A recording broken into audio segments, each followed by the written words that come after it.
Have you ever wondered what secrets exist on the open road?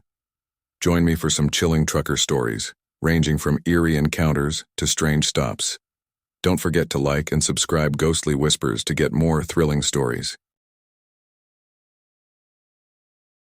Story 1. I've been a trucker for almost 15 years.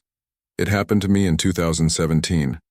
I was driving an overnight haul through California's Mojave Desert to a destination in Arizona.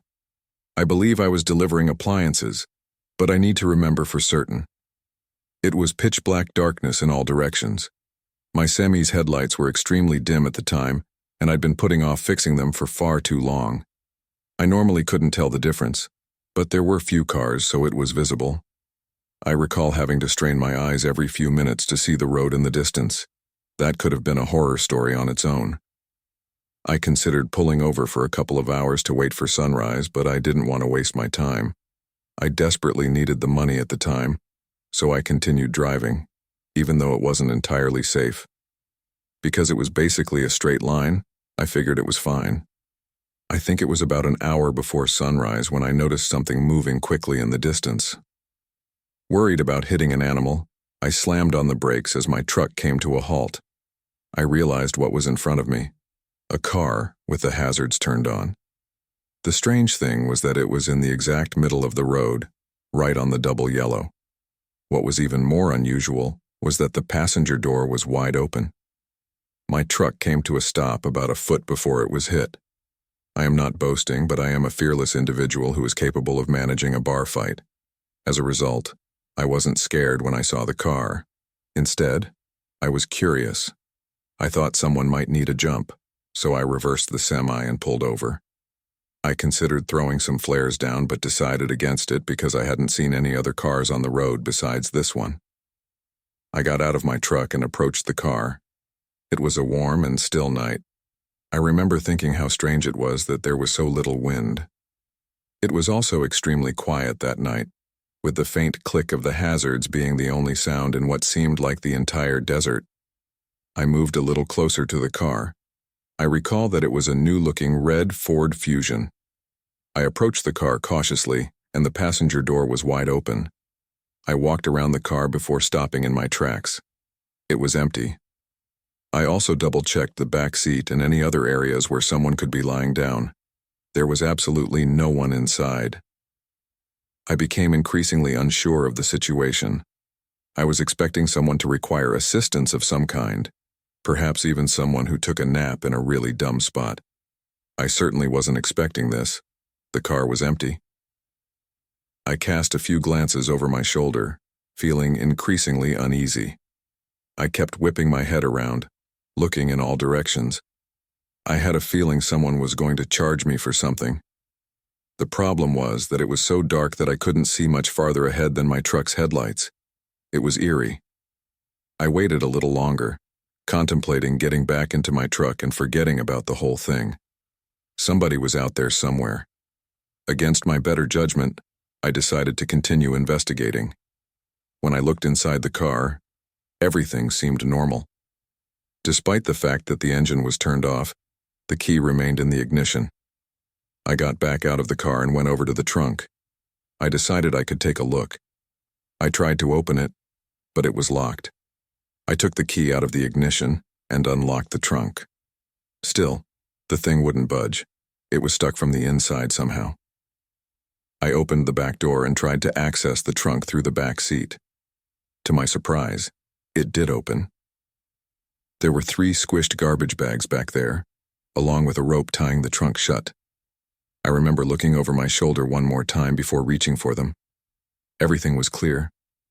I must have been within 5 inches of one of the bags when the most powerful gunshot I've ever heard rang out into the night. I slammed my head against the car's roof, shocked.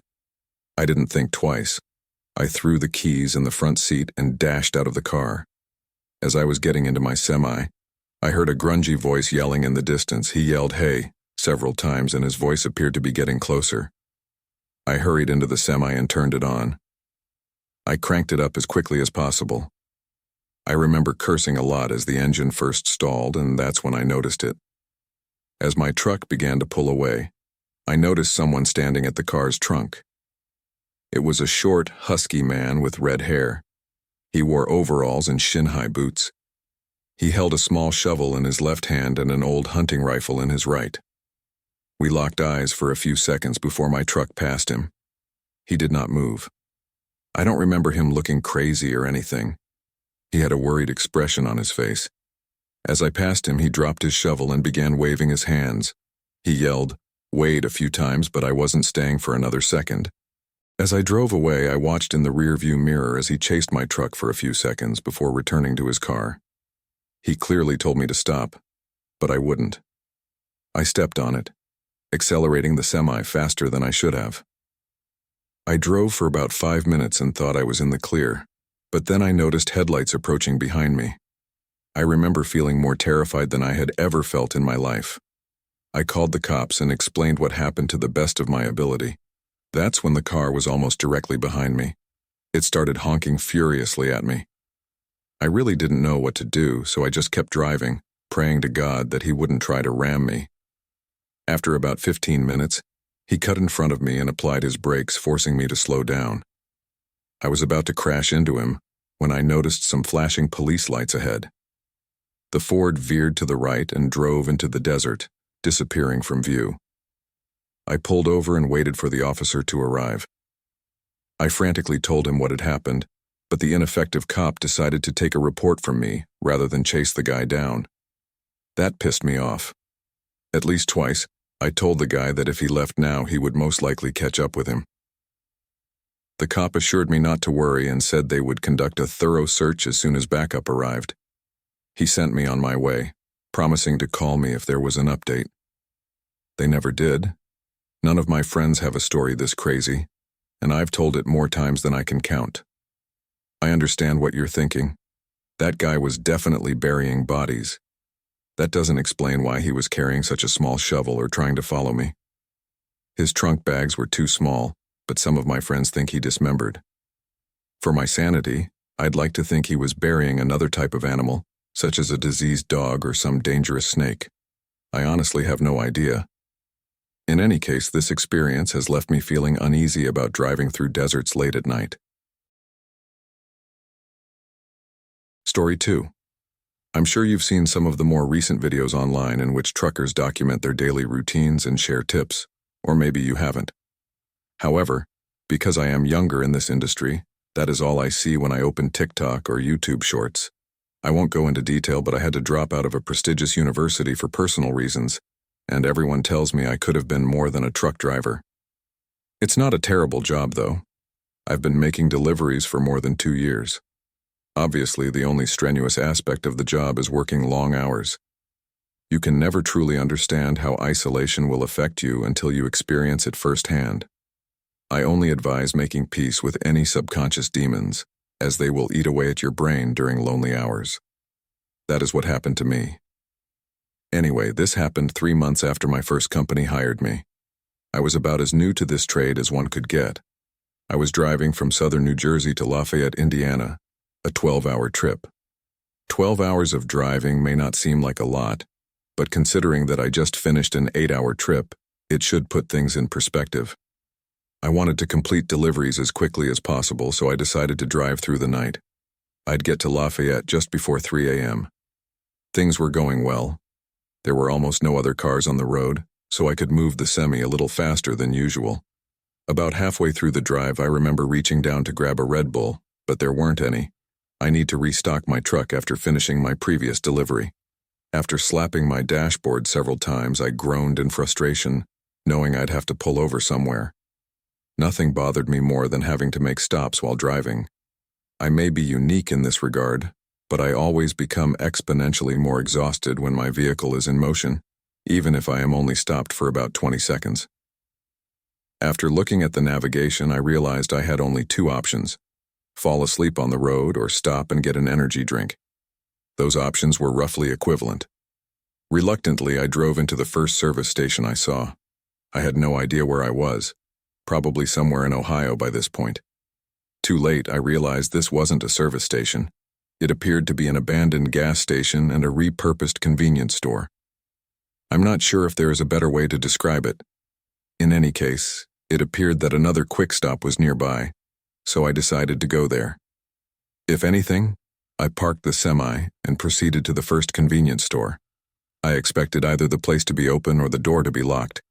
Imagine my surprise when the door swung open, revealing a pitch-black store. I looked around, hoping to get lucky and find a drink or snack left behind. Just as I was about to turn around, my eyes adjusted to the darkness and I noticed a faint glow coming from the corner of the room. I approached it, and a glow emanated from some back room. Curiosity got the better of me, and I slowly opened the door. To my pleasant surprise, there was a refrigerator plugged into the wall. I eagerly opened the door only to find nothing. Literally nothing. The shelves had been completely removed as if the entire appliance had been gutted. As I closed the door, I was 90% certain I heard a clatter from the main room, as if something had hit the floor. I froze for about 10 seconds. Had I imagined it? There was no way. I quietly returned to the main room and looked around. Nothing. Part of me wanted to investigate further. I didn't have time for this, however. I walked out the front door and practically ran to the other shop. It was open, thank goodness. I paid for my drink and returned to my truck. Something about the entire stop felt wrong. I needed to get back on the road as quickly as possible. I took one final look at the abandoned store and noticed that the door was now open. I was positive I had closed it behind me. It wasn't my responsibility to figure out what was going on here, so I started the engine and merged my semi back onto the highway. Caffeine quickly kicked in, jolting me out of my exhausted haze. My mind wandered, and I began to reflect on how bizarre the entire situation had been. A settler or an abandoned building wasn't the strangest thing in the world, but my mind couldn't explain the refrigerator. I tried to ignore any theories that came to mind and kept driving. I then noticed strange movements in the curtain behind me. Sweat began to drip down my brow. I watched in the rearview mirror as the curtain seemed to billow and move despite the fact that I had turned off the air conditioning. I assumed the worst. Someone was in my truck. I didn't have any weapons with me, so I discreetly dialed the nearest police station on my phone. The drive there was the most stressful and terrifying 20 minutes of my life. I kept picturing someone reaching out to grab me or attempting to crash my truck. I finally approached the police station. I stopped the semi as close to the police station as I could and basically ran over there. Police surrounded my truck in seconds, and what I saw when I opened the back will stay with me forever. The police apprehended 3 homeless-looking individuals, 2 men and 1 woman. They were wearing rags and wrapped in nasty-looking blankets. One of the men was equipped with 2 switchblades. All 3 of them refused to speak, instead staring menacingly as they were handcuffed. I don't know what they wanted. I don't think I will ever know.